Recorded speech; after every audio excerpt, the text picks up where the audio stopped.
How many times have you hit the snooze button and told yourself, just 5 more minutes? And then 5 turns into 30.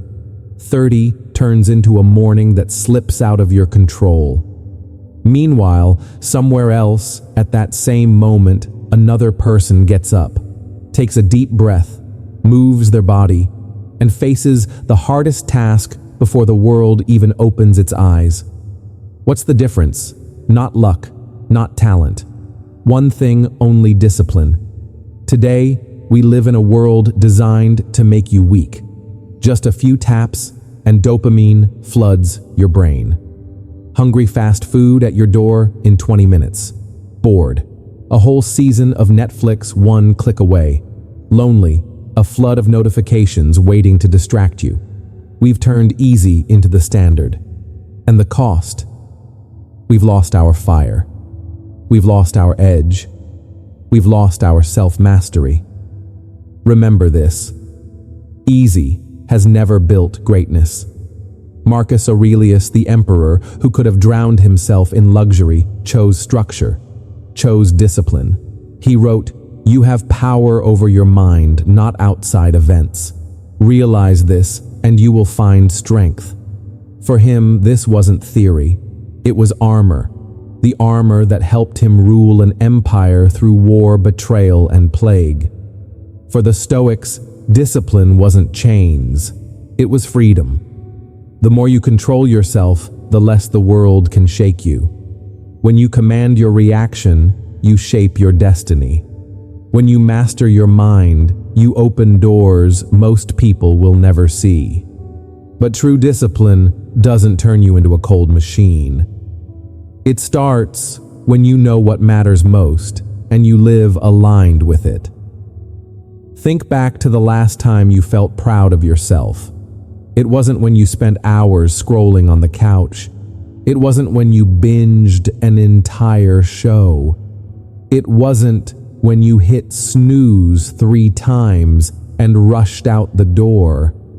It was when you faced a challenge, when you pushed past fear, when you finished something you once thought you couldn't.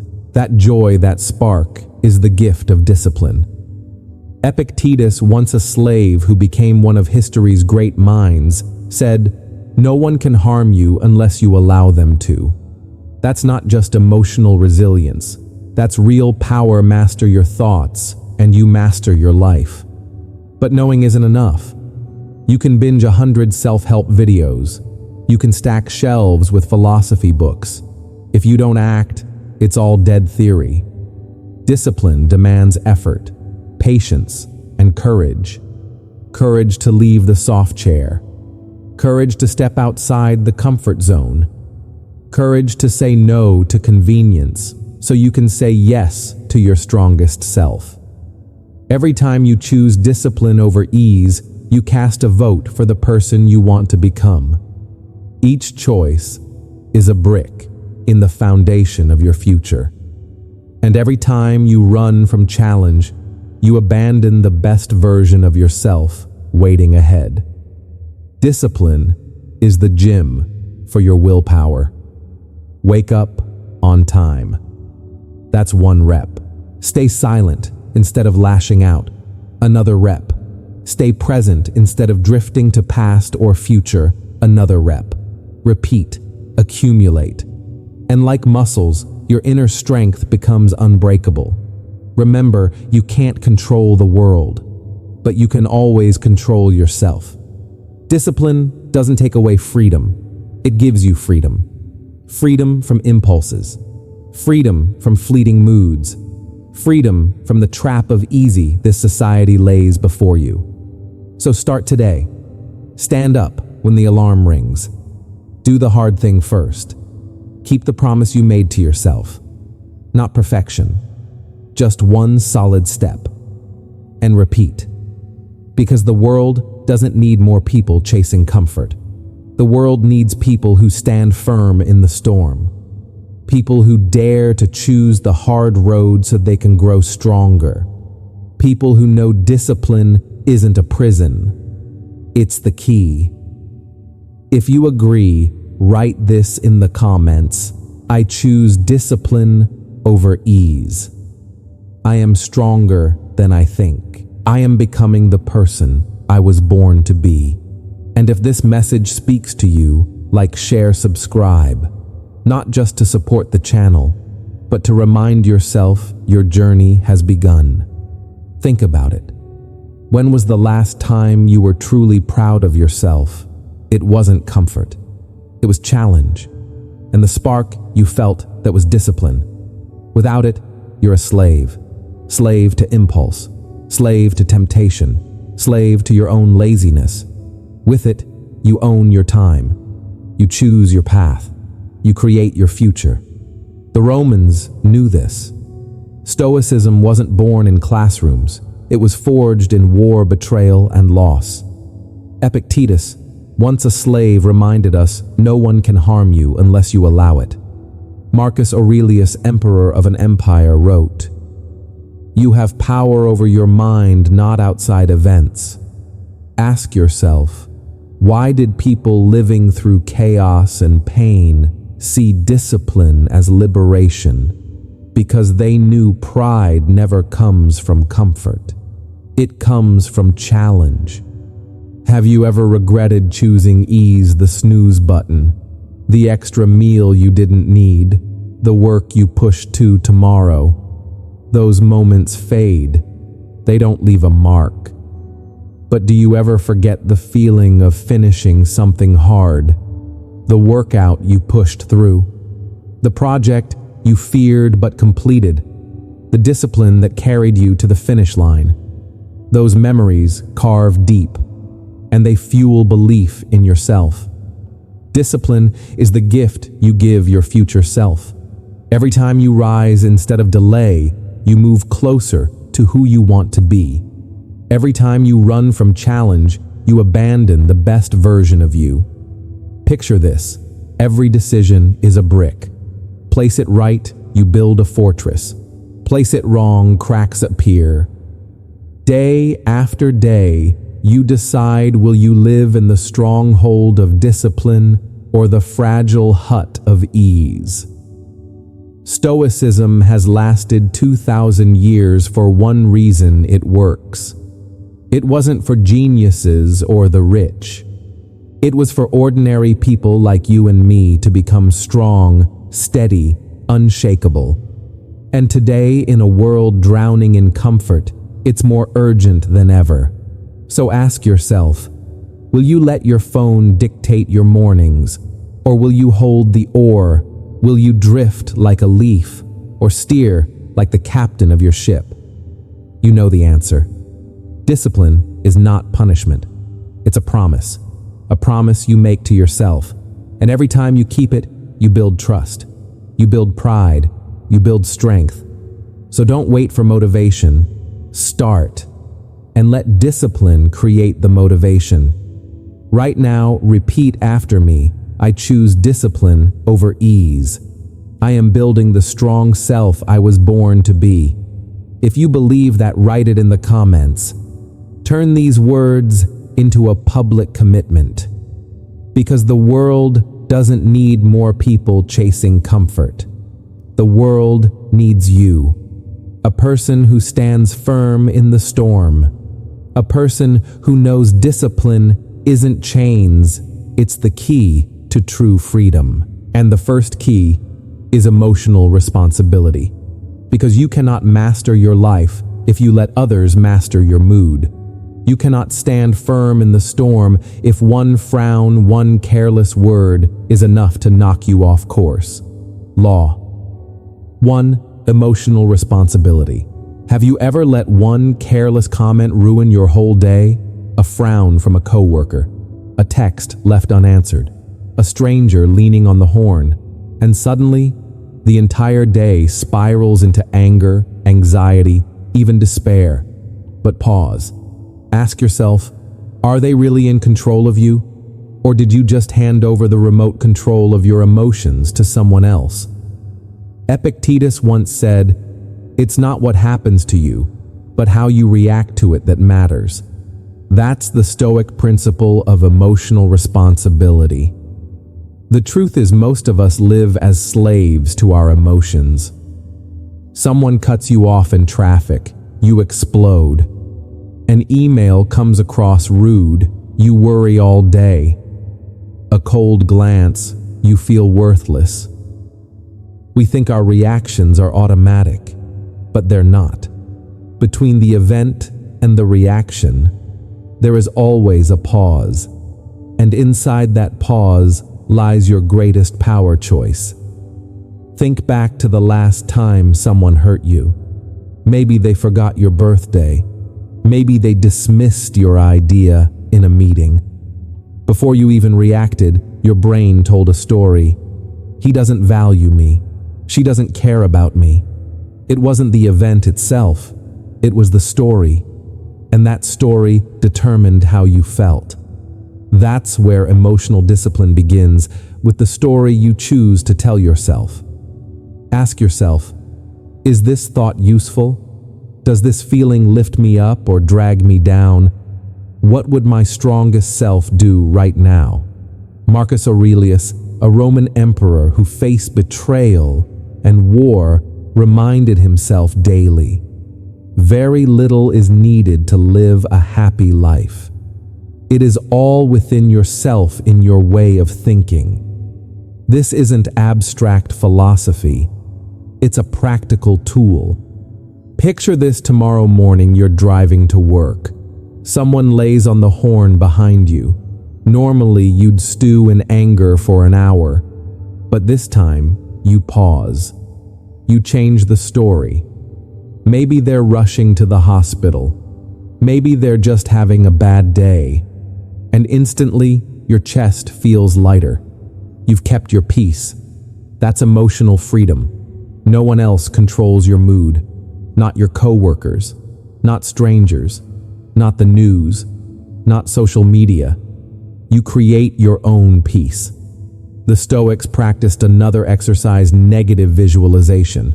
Not to be pessimistic, but to appreciate and to loosen your grip on things outside your control.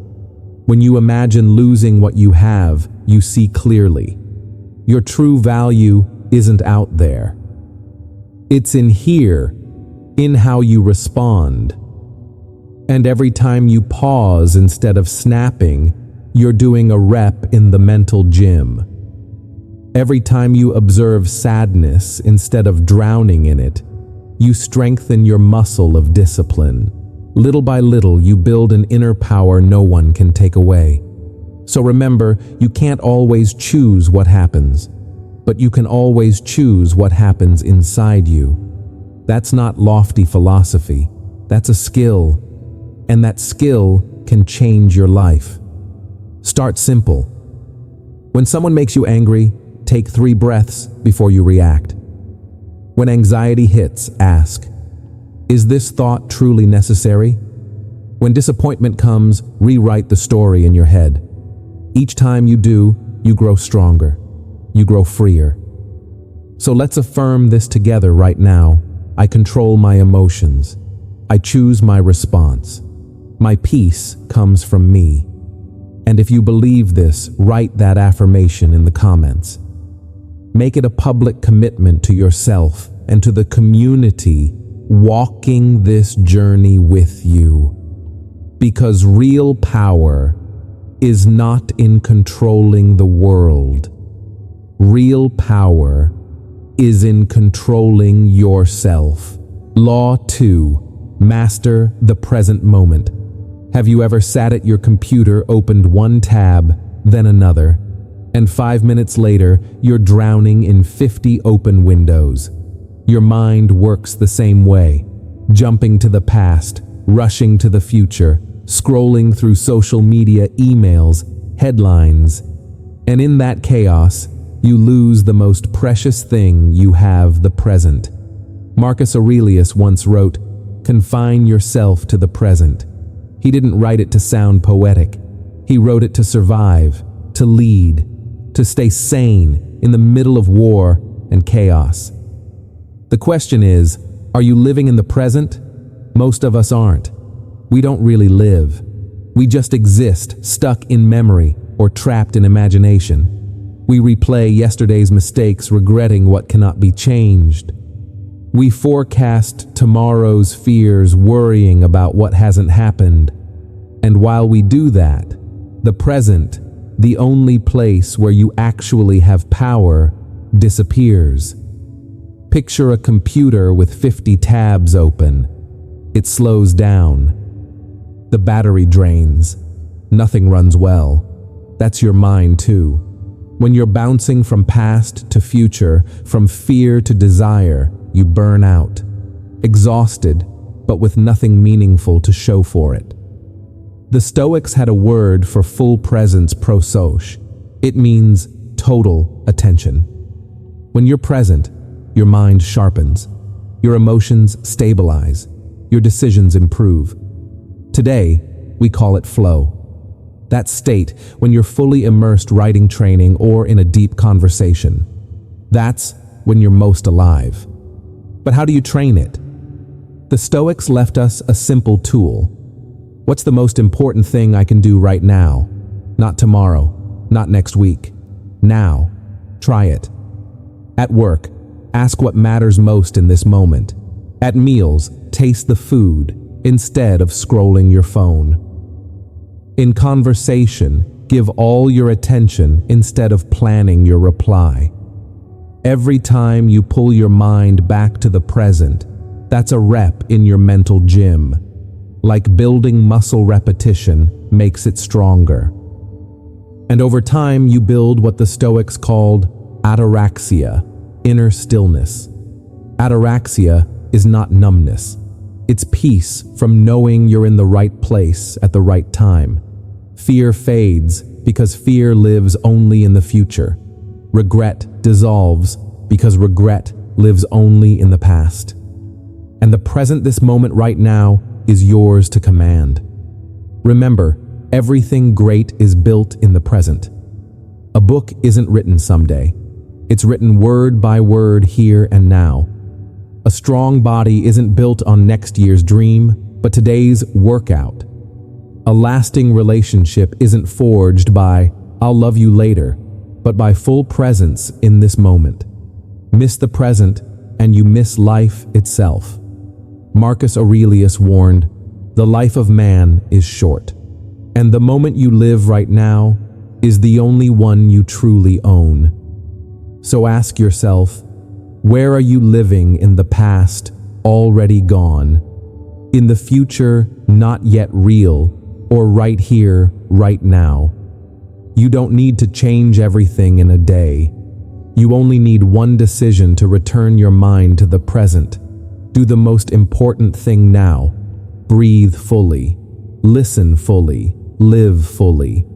Each time you do, you're not just more focused. You're reclaiming your power. You're coming home to your real life. Say it with me. Right now, I am here. I am in the present. I own this moment. If you believe that, write it in the comments. Make it your public commitment to yourself and to this community walking the same path. Because this is where life happens. This is where you find your strength. And this is where you begin building the future you truly want. Law 3. Disciplined silence. When you wake up in the morning, what's the first thing you hear? The ping of notifications, the noise of the morning news, or a flood of information crashing in before you even take a breath. We're living in the noisiest age in human history. And the paradox is this: the louder the world gets, the more we lose our own true voice. Epictetus once said, "Let your words be better than silence," or "be silent." He didn't see silence as running away. He saw it as a weapon to master the mind, to hear the truth within. The question is, do you dare be silent in a world addicted to noise? Be honest. Every day you're pulled apart by noise, blinking notifications, endless emails, pointless chatter, a flood of news that never ends. Your mind gets occupied, no space left for clarity. And when there's no space, you don't think, you react. You don't choose, you chase. Discipline begins to collapse, not because you didn't try, but because you couldn't hear yourself anymore. The Stoics knew this well. They lived in arenas, in senates, in noisy cities, and they chose silence. Silence to observe. Silence to reflect. Silence so that when words finally came out, they carried the weight of steel. Marcus Aurelius, an emperor surrounded by orders and demands, still wrote his journal every day. Those pages were his silence, his private ground to face his own mind. Epictetus told his students, "If what you're about to say is not better than silence, don't say it. But hear this. This is not the silence of weakness. This is disciplined silence. You choose to turn off the screen. You choose to step away from the noise. You choose a moment of stillness so your spirit sharpens again. Picture your mind as a lake. When the wind howls, waves cover the surface, you can't see the bottom. Only when the water calms can you see the stones beneath. Silence is how you let your inner lake settle, and practice is simple. Each day, give yourself a few minutes. No screens, no background music, no voices. Sit in silence. Breathe. Watch your thoughts without judgment. Or take a walk without headphones. Just listen to nature, to footsteps, to your own breath. You'll be surprised. In silence, emotions lose their grip. Restlessness dissolves. Decisions become clear because they rise from a filtered mind. And with repetition day after day, you build a new form of discipline, the discipline of silence. In today's world where everyone rushes to speak, the one who can remain silent becomes rare. They don't get swept up by headlines. They don't lash out an impulse. They act with calm. And when they finally speak, their words hit 10 times harder. Disciplined silence isn't about cutting yourself off from the world. It's about returning to yourself. So you can say what must be said, do what must be done, live with direction. Remember, in a sea of noise, silence is not weakness. It is strength. It is the foundation of discipline, peace, and wisdom. So today, give yourself one moment of silence. Turn off the phone. Sit still. Listen. Even if it's just for a minute. And when you come back, you'll feel stronger, clearer, more in control. Say it with me. I choose silence to hear myself. I master my mind. I act from clarity, not from chaos. If you believe that, write it in the comments. Make it your public commitment, your reminder, and your gift to others on the same path. This is Stoic strength. And this is your next step on the journey of discipline. Law 4. Win the morning. Be honest. What do you do in the first 10 minutes after your alarm goes off? Do you grab your phone, scroll through texts, emails, notifications, while your eyes are still half closed? If that's you, you've already handed over the keys to your day. You've let the world drive while you sit in the back seat. Marcus Aurelius, an emperor who ruled an empire, never began his mornings with someone else's messages. He began with his own thoughts. And Stoic philosophy gives us this sharp reminder: win the morning, win the day. Morning isn't just a part of the day. It's the doorway to your whole life. What you do in that first hour decides, do you walk out like a warrior or stumble out like a follower? Think of willpower like a muscle. Every time you choose the hard thing, you lift a weight for that muscle. And the morning. That's when your willpower is at its strongest. Science proves it. The prefrontal cortex, the part of your brain for logic, discipline, decision-making, fires best early in the day. As the hours pass, fatigue builds. Choices get sloppy. Willpower gets weak. That's why you can say no to the donut at 8 a.m., but cave to pizza at 9 p.m. Morning is gold. It's when you plant the seeds for the whole day. Start with noise, you plant anxiety.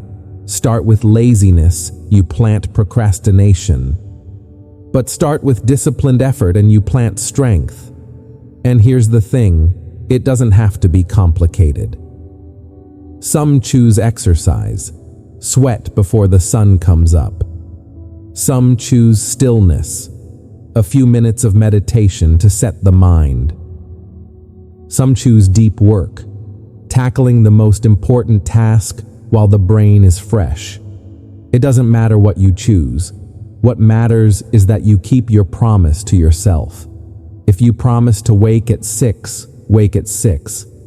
If you promise to read 10 pages, read 10 pages. Each time you keep a promise, you send this message to your subconscious: I am someone I can trust. I do what I say. This is the identity effect. You're not just doing hard things. You're shaping who you believe yourself to be.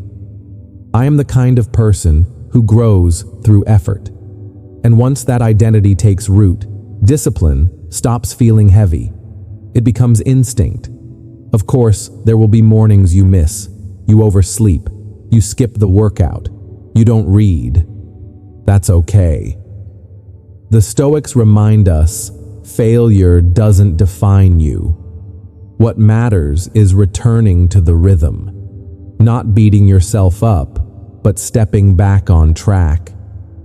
Discipline isn't perfection. It's persistence. One loss doesn't end the war, not if you rise again. Look at the most disciplined people you know. You'll see the pattern they master their mornings. Nobody becomes strong, consistent, resilient by hitting snooze 5 times before crawling out of bed. They've built the habit. Mornings are sacred. A time to live with intention. A time to fortify the inner self. The Stoics put it simply: you shape your life by shaping your days, and you shape your days by shaping your mornings. So tomorrow when the alarm rings, ask yourself, will I let the world pull me along? Or will I rise and take command? Will I start with the easy thing, or with a small victory that sets the tone for everything else? Remember, winning the morning doesn't mean doing it all. It means doing one disciplined thing and holding that commitment. One small win in the morning can create 10 more wins throughout the day. Say it with me right now: I own my morning. I own my day. I keep my word to myself. That's a promise. That's your power. And that is your victory. Law 5. Build systems, not just goals. Have you ever set a big goal, felt the fire at the start, and then quit a few weeks later? Lose weight, write a book, learn a new skill. At first you're burning with motivation, but then it fades, and you blame yourself. I'm weak. I don't have enough willpower. The truth. That's not the problem. The problem is the game you're playing. Goals are like fireworks. They burst bright and vanish fast. The Stoics remind us you don't rise to the level of your ambition. You fall to the level of your habits. We worship goals. They sound exciting. I'll lose 10 pounds. I'll write a book. I'll save 50 grand. But goals have one fatal flaw. They depend on motivation. And motivation is like the weather. Unpredictable. Unreliable. You can't count on the sun shining every day. You need a roof over your head. That roof is your system. What's a system? It's the habits, the actions, the routines you repeat every day. A goal gives you a destination, but the system is the road. And without a road, you never arrive. Take weight loss. The goal is the number on the scale. The system: move your body daily. Cook at home. Sleep enough to recover. If the system is solid, the weight takes care of itself. Take writing a book. The goal, a finished draft. The system, write 1 page a day. Edit once a week. Keep reading to sharpen your voice. The book isn't magic. It's the byproduct of the system. Here's the beauty of systems: they don't depend on inspiration. On lazy days, you can still do 5 push-ups. On busy days, you can still write a paragraph. On tired nights, you can still take 3 deep breaths before sleep. That's Kaizen 1% better every day. A small step might feel like nothing today, but over a year, it transforms who you are. And here's the secret: make your system so simple. It's hard to fail. Don't start with 100 push-ups. Start with 5. Don't force 20 pages. Start with 1. Don't meditate for an hour. Start with 3 breaths. When the first step is easy, you crush the biggest enemy, procrastination. And once you begin, you often do more than you planned. Think of your system as the tracks of a train. The goal is the destination, but only the tracks will get you there. Without tracks, ambition is just a fantasy. So instead of asking, "How do I reach this goal?" ask, "What system will make this goal inevitable?" Look at your own life. Which habits are pulling you toward the future you want? Which ones are dragging you away from it? Which environments make discipline easier? Adjust the tracks.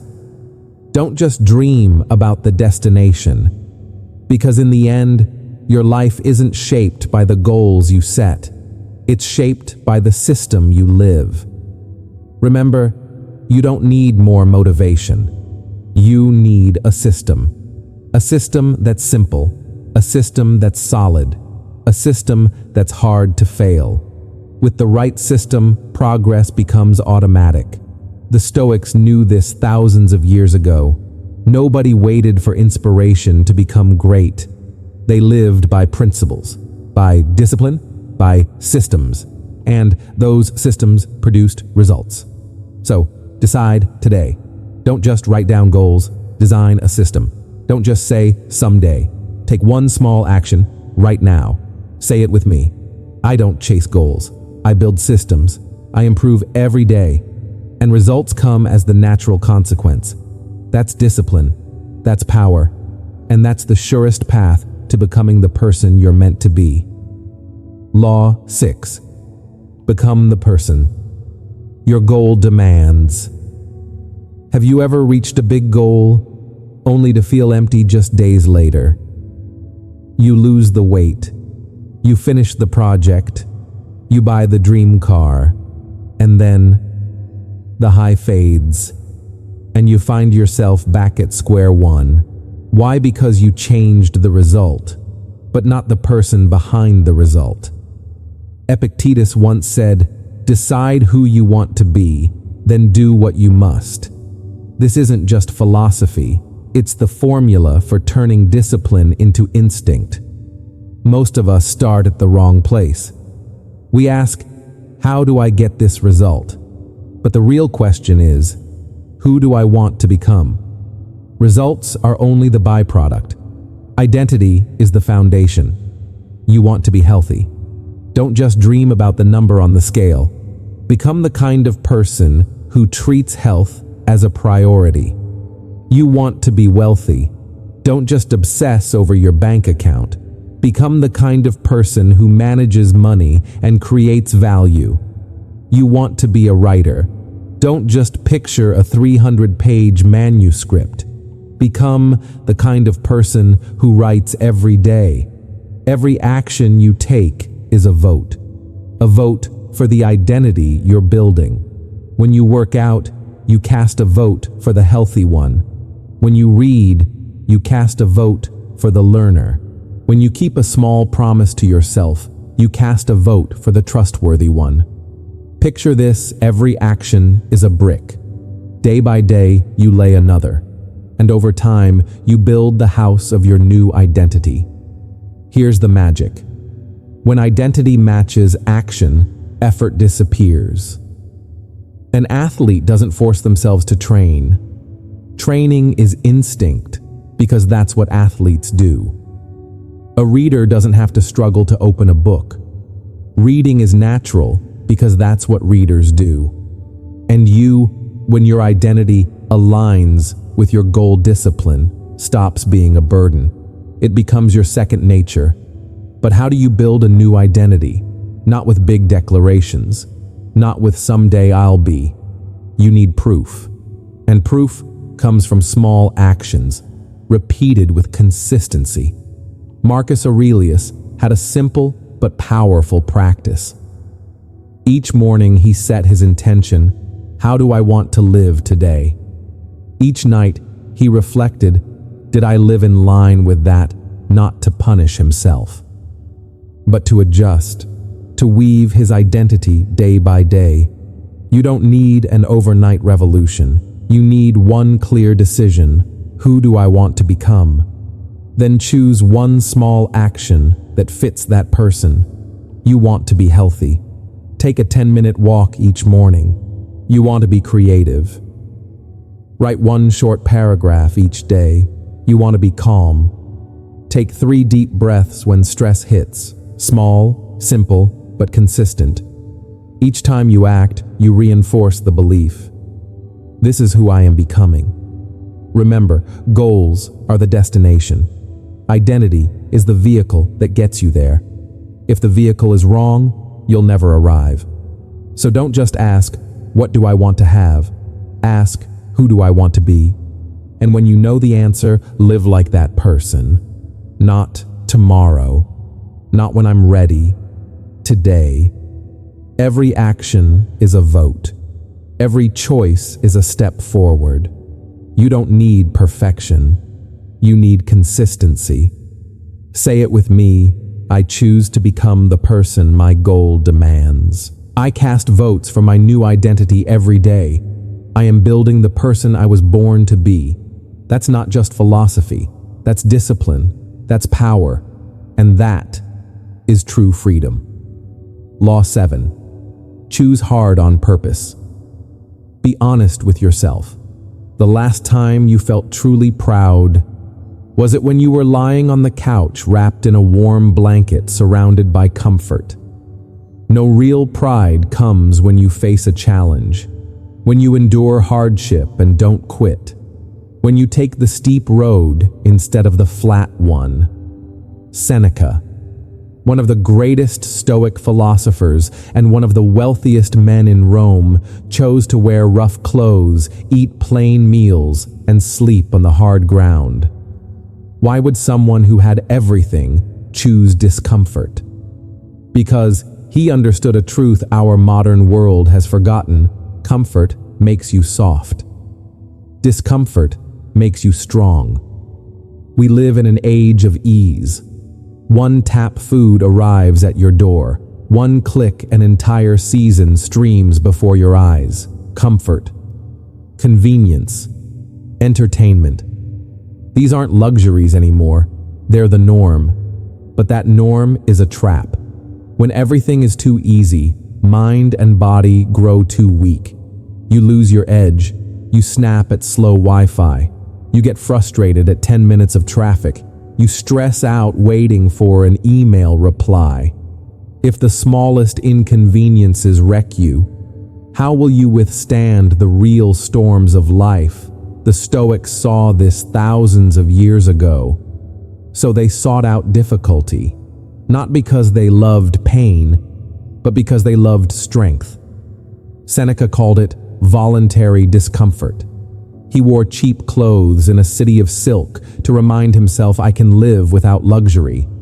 He ate meager meals to remind himself, food doesn't control me. I control it. This wasn't punishment. It was training. Train hard while conditions are safe, so when hardship comes for real, you're ready. The Stoics also practiced premeditatio malorum, the premeditation of misfortune. They imagined losing money, health, even loved ones. Not to be pessimistic, but to prepare their minds. So when fate struck, they didn't collapse. They had already rehearsed it in the mind, and modern science confirms their wisdom. Cold exposure spikes norepinephrine, sharpening focus and alertness. Fasting boosts brain plasticity, helping you learn and adapt faster. Stress in one area strengthens your resilience in others. Scientists call it cross-adaptation. In other words, the more you practice enduring, the less life can break you. How can you apply this today? Simple. Take a 30-second cold shower. Walk instead of driving a short distance. Skip one meal just to prove hunger doesn't own you. Sleep on the floor for a night. These don't make you miserable. They make you free. Picture this: a tree raised in a greenhouse. Always enough sunlight, water, and care. Beautiful, but fragile. One gust of wind, and it snaps. Now picture a tree on a mountainside. Whipped by wind, scorched by sun, battered by storms. Its roots dig deep. Its trunk stands unshaken. Which tree do you want to be? The Stoics knew life won't always be gentle. There will be loss. There will be failure. There will be pain. You can't avoid it all, but you can prepare. And the way to prepare is not to pray for ease, but to choose difficulty, to train in discomfort. So when storms come, you don't tremble. You're ready. Remember this mantra: I welcome discomfort. I become unshakable. That's not just a nice line. That's the declaration of a free person. Because freedom doesn't come from having every comfort. Freedom comes from being okay, even when those comforts are gone. So tomorrow, try it. Take the cold shower. Skip the meal. Turn off your phone for an hour. Choose the harder path. Because in the very moment you think you're suffering, you're actually becoming invincible. Law 8. Turn obstacles into breakthroughs. Have you ever felt like the whole world was against you? Doors slammed shut. Opportunities vanished. Your own body betrayed you. And in that moment you whispered, "Why is this happening to me?" Marcus Aurelius, an emperor in the middle of war, plague, and betrayal, wrote these words: "The obstacle to action advances action. What stands in the way becomes the way." He didn't write this to sound poetic. He wrote it to survive, to lead, to turn hardship into strength. And you can too. Picture a gym. You lift the weight. Your muscles tremble. Sweat pours down. That resistance, the obstacle itself, is what makes you stronger. No weight, no muscle. No challenge, no character. But most of us fear obstacles. We see them as signs of failure. We hit resistance and we want to quit. The truth is the opposite. Obstacles are training. So change the question. Don't ask, "Why is this happening to me?" Ask, "What is this teaching me? What is this preparing me for?" A startup gets rejected by 20 investors. Most would give up.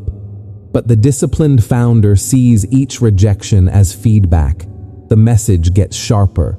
The vision gets clearer. The resolve gets stronger. Rejection isn't the roadblock. It is the roadmap. Or picture an athlete with a career-ending injury. It could be the finish line, or it could be the chance to build mental toughness, to learn patience, to come back stronger. The Stoics called this attitude amor fati, love of fate. Not just acceptance, but love. Not just "I will endure this," but "this is exactly what I need to become the stronger version of myself." Challenges aren't outside the journey. Challenges are the journey. Every failure, every loss, every closed door is shaping the qualities you'll need for the next one that opens. Think of life as a brutal training ground. Betrayal teaches you discernment and resilience. Pain teaches you compassion. Failure teaches you humility and grit. Without these drills, you'll never have the strength to go the distance. So don't run from difficulty. Welcome it. Look straight at what blocks you today and whisper, "This is training. This is the way." Marcus Aurelius didn't just write these ideas, he lived them. When plague killed thousands across his empire, he didn't complain. He saw it as a test, a chance to lead with both compassion and discipline. And we, living in a world of uncertainty, need that same mindset. Remember, obstacles don't block the path. Obstacles are the path. Every hardship you face today is the building block for the person you'll need tomorrow. So change your perspective. When the obstacle shows up, don't fear it. Don't dodge it. Step into it. Learn from it. Let it shape you into someone unshakable. Say this with me right now. The obstacle does not stop me. The obstacle trains me. I love my fate. I turn hardship into strength. That is Stoicism in action. That is discipline. And that is how you turn the rocky road in front of you into the very path that takes you to the summit. Law 9. Joy in labor. Do you remember the last time you sighed and said, "Why is this job so exhausting? Why is life so heavy?" We grew up in a culture that worships comfort, rest, entertainment, always finding ways to avoid being tired. But ask yourself this: has comfort ever made you stronger? Seneca, the Stoic philosopher, once wrote, "Hardship toughens the soul as fire tempers steel." If that's true, then every drop of sweat, every sleepless night, every struggle you've endured is not punishment. It is a gift. We often see labor as the enemy. We wake up and think, when will this be over? When will I get to rest? But the Stoic asks a different question. What am I learning? How is this shaping me? That's the difference between someone crushed by life and someone forged by it. Think of the gym. You lift. Your muscles burn. No one enjoys that pain. But you know inside that pain is growth. Life works the same way. Every responsibility, every demand, every long, draining day is the gym for your soul. Imagine this, a flooded inbox. That's not torture, it's training in patience. A failing project, not a burden. A workout for creativity and problem solving. End-of-day fatigue, not an enemy. Proof that you're building, not rotting in idleness. The Stoics remind us hardship isn't punishment. It is your coach. If you can only be happy when life is easy, then you're a slave to circumstance. But if you can find joy even in labor, then you are free right there in the struggle. Picture a worker standing 10 hours under the blazing sun. He could complain, or he could say, "Every day I grow more patient, every day more resilient." Picture a marathon runner. His legs are burning. He doesn't ask, "When will this pain stop?" He says, "This is how I become unbreakable." Picture a single mother juggling 3 jobs to raise her kids. The pressure is immense. But in that crucible, she becomes braver, steadier, stronger than any storm. Different lives, different hardships, but one shared secret. They turn labor into joy. Not a shallow joy, but a deep one.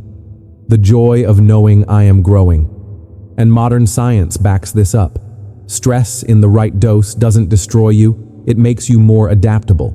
The brain learns faster, the body grows tougher. The spirit learns to stand firm. In other words, fatigue is training. Without it, you weaken. With it, you grow. Seneca was right. Hardship toughens the soul as fire tempers steel. Every challenge you face is not an enemy. It is a coach. Every drop of sweat, every moment of pain, every disappointment, all of it is teaching you what comfort never will. So change the question. Don't ask, when will this be over? Ask, what am I learning? Who am I becoming because of this? And when you find joy inside the labor itself, inside the grind, inside the struggle, you are no longer ruled by circumstance. You are strong in exhaustion, peaceful in the pressure, and free even in the trial. Say this with me right now: I do not run from hardship. I find joy in labor. Every challenge makes me stronger. Every challenge makes me freer. That is discipline. That is Stoicism. And that is how you turn each hard day into a journey of meaningful growth. Law 10. The mirror of mortality. Picture this. If today were your last day, how would you live it? Would you finally speak the words of love you've been holding back? Would you start the project you've postponed for years? Or would you realize most of your time has been wasted on things that don't matter at all? Marcus Aurelius, emperor of Rome, once wrote, "You could leave life right now." Let that determine what you do, say, and think. This is not a gloomy warning. It is a mirror of mortality. It reflects the clearest truth. Your time is limited. We live as if we're immortal. We delay our dreams. We pile up grudges. We waste hours on social media, endless news, meaningless arguments. And then, when a friend passes away or tragedy strikes, we finally wake up. How much time have I wasted? The Stoics didn't wait for that moment. They reminded themselves every day, memento mori, remember you will die. Not to live in fear, but to live awake. Ask yourself, if you had 6 months left, what would you stop doing? What would you start doing immediately? Would you still spend hours in petty fights? Would you still bury an apology or a thank you inside your chest? Would you still push your dreams off for tomorrow? A tomorrow that may never come. Think of an hourglass, grains of sand slipping one by one, and you can't flip it whenever you want. Or think of a candle. It shines, it gives light, but with every second the wax is melting away. So is your life. Every day that passes is not just another day. It is one less day in your finite account of time. Marcus Aurelius lived this truth. Each morning he asked, if today were my last, how do I want to begin? Each evening he reflected, if I die tonight, can I be proud of how I lived this day? You can do the same. In the morning, write down one thing you would do if this were your last day. At night before sleep, ask, was today worth it? This practice won't make you obsessed with death. It will make you fearless in life. You'll argue less. You'll delay less. You'll live with more discipline because you know every day is a gift that never returns. Think about the things you've been postponing. The book you haven't written. The conversation you haven't had. The change you've been too afraid to make. When you look into the mirror of mortality, the truth is clear. Either you start now, or you may never get the chance. Death does not strip life of meaning. It gives it meaning. It cuts away the trivial. It highlights what truly matters. The Stoics did not see death as the enemy. They saw it as a teacher. And the greatest lesson is this: time is not infinite. If you remember you could die today, you will live differently.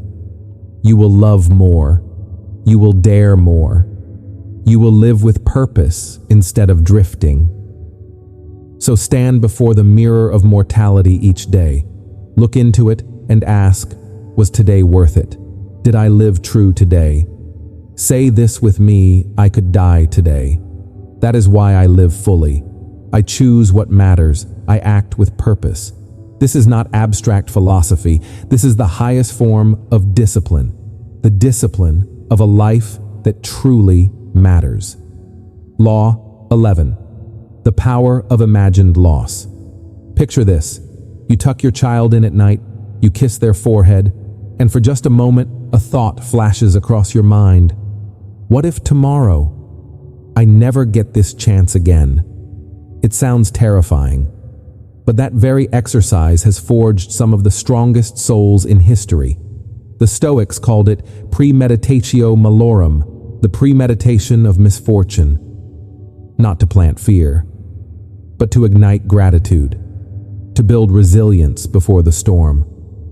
Most of us live as if everything is guaranteed, that loved ones will always be there, that health will never betray us, that stability will last forever. But then, one phone call, one diagnosis, one door slammed shut, and suddenly we realize we never truly appreciated what we had.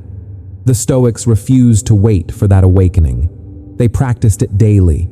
Epictetus taught his students, when you kiss your child, remind yourself, they could be gone tomorrow. Cold. Maybe it sounds that way, but he wasn't cruel. He was teaching how to love deeper, how to be more grateful, how to be stronger when life changes without warning. Effect 1. Instant gratitude. Imagine this. If tomorrow you lost the ability to walk, how precious would every step feel today? If tomorrow you lost your job, how differently would you look at it tonight? If tomorrow a loved one was gone, would today's conversation feel ordinary or sacred? Just by imagining loss, you wake up.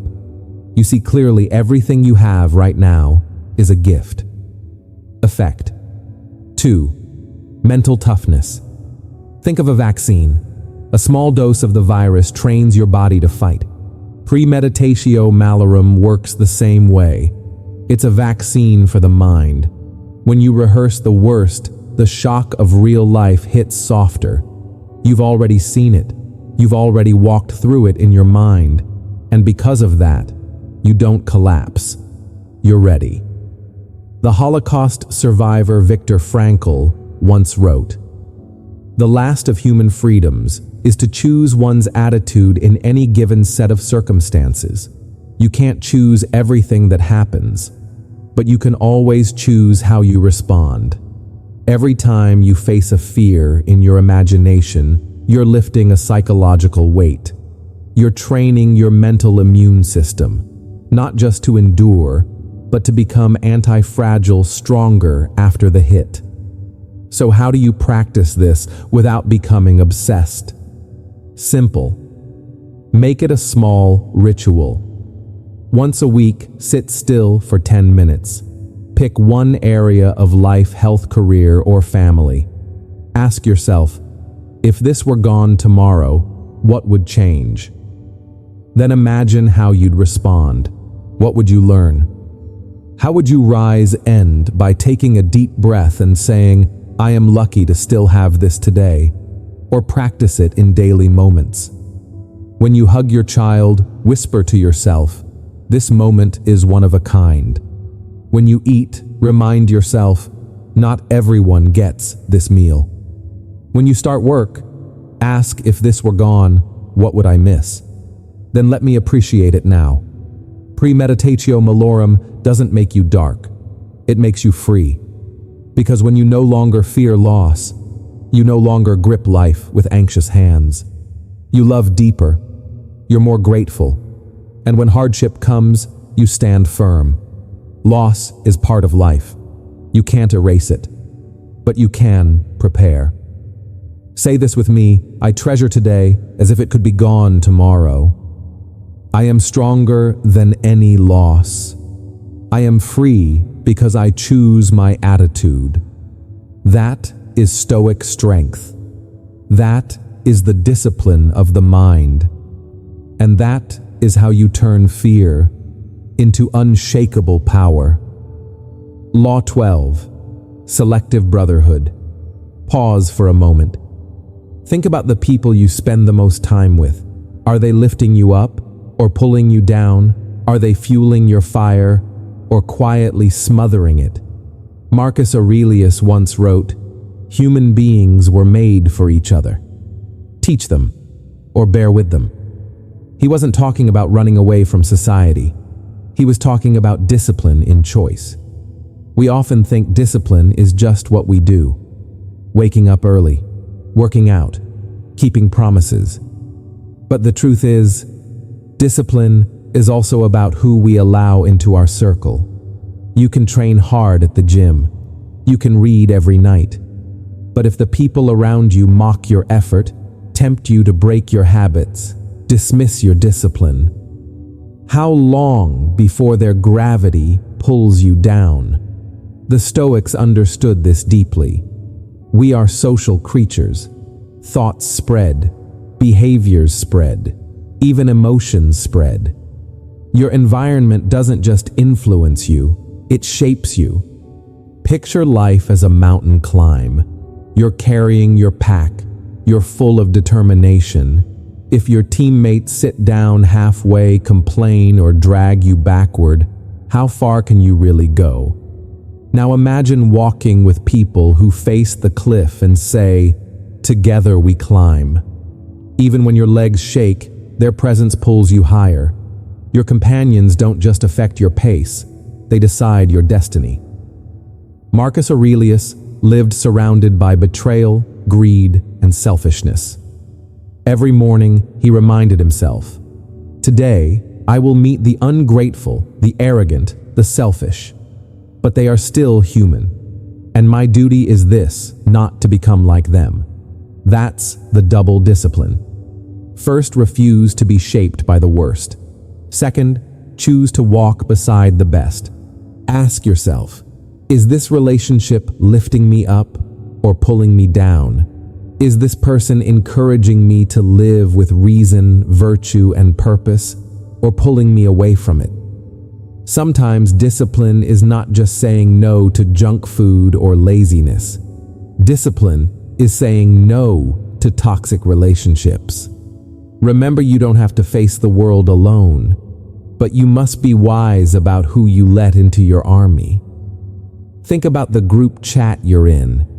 If every message is complaint, negativity, or mockery of effort, it's pulling you down the mountain. Think about your workplace. If everyone around you treats kindness and discipline like weaknesses, you'll start to lose yourself. But if you find people who push you, remind you, and walk beside you, you'll go 10 times farther. Selective brotherhood is one of the highest forms of discipline, because you're not only shaping yourself, you're shaping the world you live in. The Stoics remind us, help others. But don't let yourself be corrupted by their vices. Stay close to those who make you stronger, kinder, more disciplined. Sometimes discipline means letting go of the bonds that weaken you, so you can make room for the ones that raise you higher. Say this with me: I choose my friends wisely. I let myself be lifted, not dragged down. I build discipline, not just for me, but for the community around me. That is the Stoic spirit. That is the discipline of choice. And that is how you don't just live strong, you live with meaning. Law 13. Virtue is the true victory.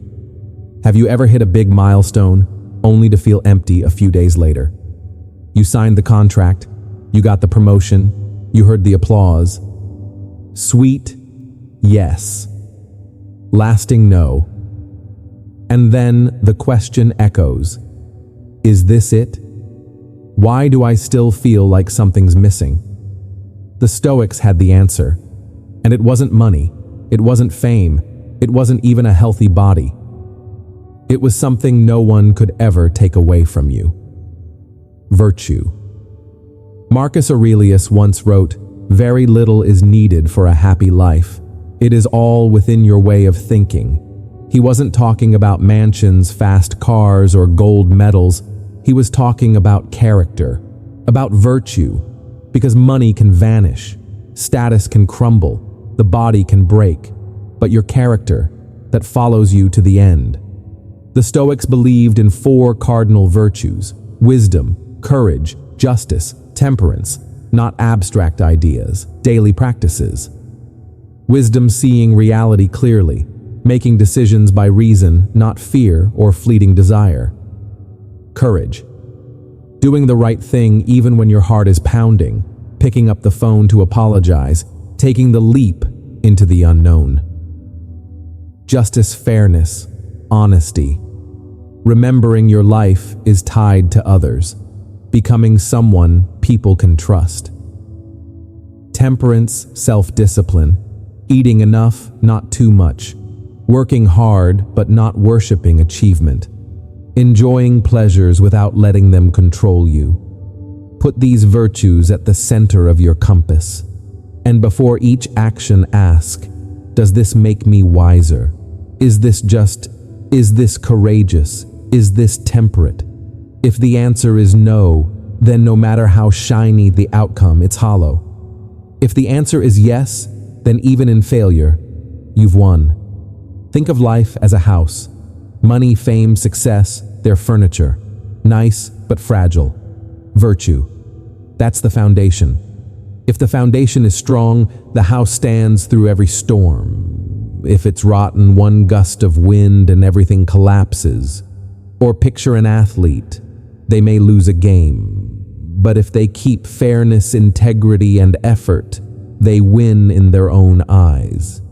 Meanwhile, the cheater may hold the trophy, but has already lost their soul. Marcus Aurelius also wrote, "The best revenge is not to be like your enemy. When others betray you, choose honesty. When others act in cowardice, you choose courage. When others indulge, you choose temperance. That is true victory, not victory in the crowd's eyes, but victory in your own soul." So how do you live with virtue every day? Simple. Before bed tonight, ask yourself 4 questions. Did I live with wisdom today? Did I act with courage? Did I hold to justice? Did I practice temperance? If you can say yes, you've already won. No audience needed. No applause required. That victory belongs to you, and no one can steal it. The Stoics weren't against success, money, or pleasure. They simply refused to trade their soul to get them, because they knew true peace doesn't come from outside. It comes from within, from virtue. Say this with me: virtue is the true victory.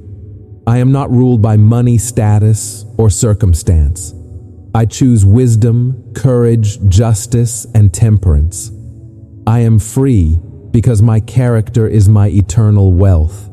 That is the highest discipline. That is the legacy no storm can wash away. And that is the victory you carry with you until your very last breath.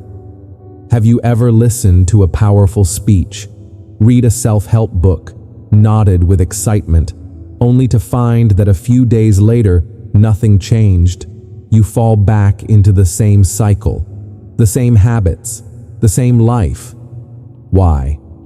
Because philosophy will never change your life until you start living it. Epictetus said it best: don't talk about your philosophy, embody it. That's the moment Stoicism leaves the page. That's the moment it becomes a force you carry every single day.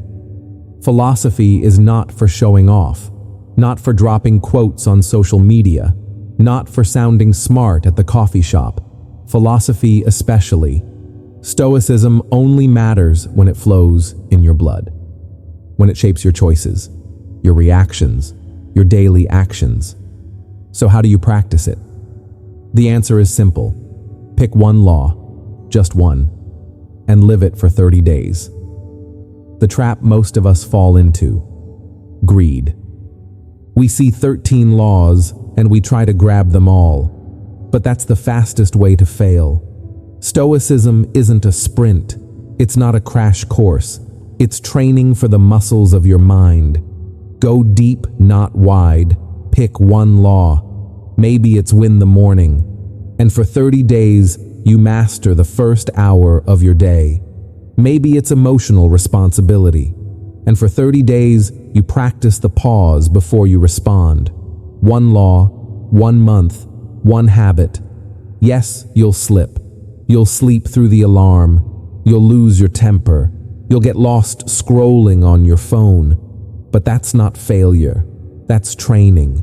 The Stoics never demanded perfection. They demanded persistence. Marcus Aurelius wrote, "You have power over your mind, not outside events. You can't control the market. You can't control other people, but you can always control your attitude, your choices, your actions." Think of Stoicism like a gym for your mind. Every time you fall off track and come back, that's a rep. Every time you notice your thoughts drifting and pull them back, that's a rep. Every time you choose discipline over comfort, that's a rep. One rep won't change you, but 1,000 reps will.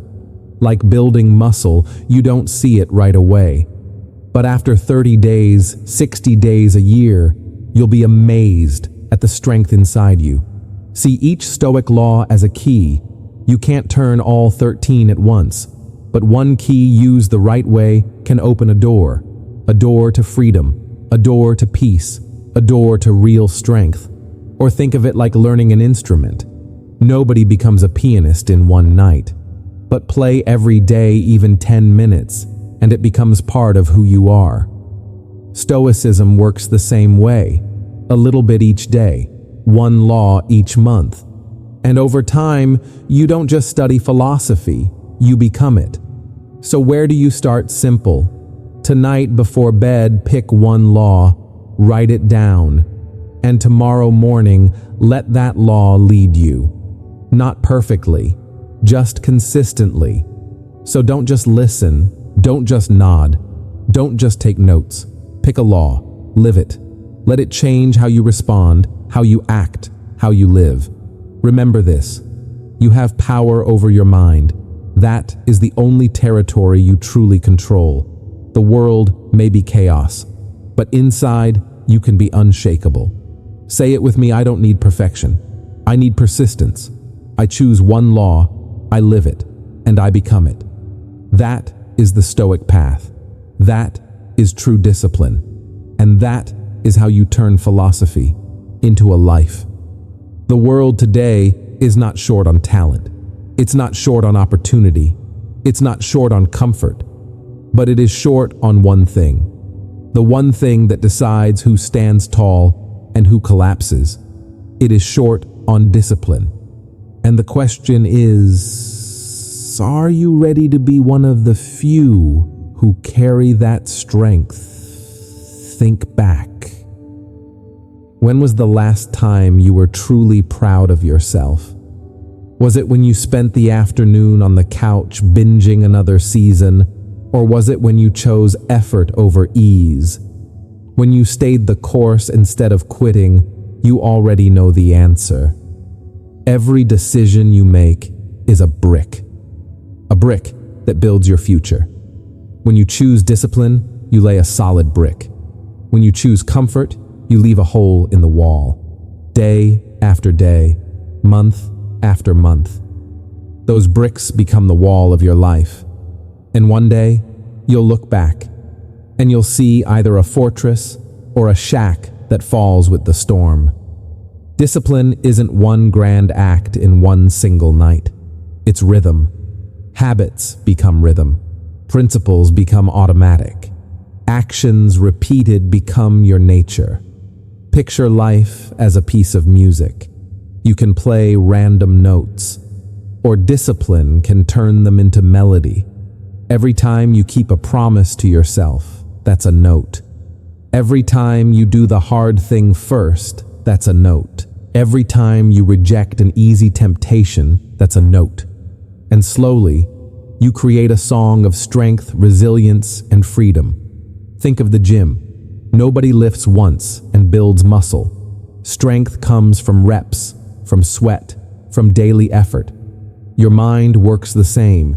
Every act of discipline is a rep in the mental gym. And the result, a will that cannot be broken. Marcus Aurelius wrote, "You have power over your mind, not outside events. And when you master your mind, you don't just control your reactions. You steer the direction of your life.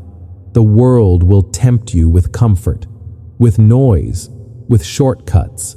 But every time you choose effort, you lay another brick. Every time you rise instead of hitting snooze, you strengthen your fortress. Every time you trade comfort for challenge, you gain more freedom. Remember, this freedom doesn't come from having everything. Freedom comes from being unshaken when it's all taken away. A father wakes at 5 a.m., exhausted, but trains anyway. He's not just building his body, he's showing his child the power of discipline. An employee focuses on the hard task instead of scrolling. She's not just finishing her work, she's building resilience. A single mother works the extra shift to feed her kids.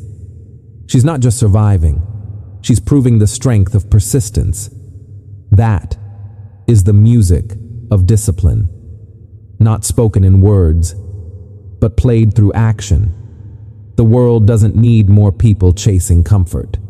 It needs people who stand strong in the storm, people who hold their values when pressure crushes down, people who choose what's right even when it's hard. And the question remains, will you be one of them? Each day, you can choose another brick, another rep in the mental gym, another right note in the song of your life. And day by day, you will become the strongest version of yourself. Say it with me. Right now, I am disciplined. I am strong. I am becoming my best self. If this message hits you, hit like. If you believe the world needs more strong souls, share it. And if you want to keep walking this path together, subscribe. Because this is not just a video. This is a call, a reminder that true power does not come from controlling the world out there. It comes from mastering the world in here. And when you do that, you don't just change your own life, you change the world.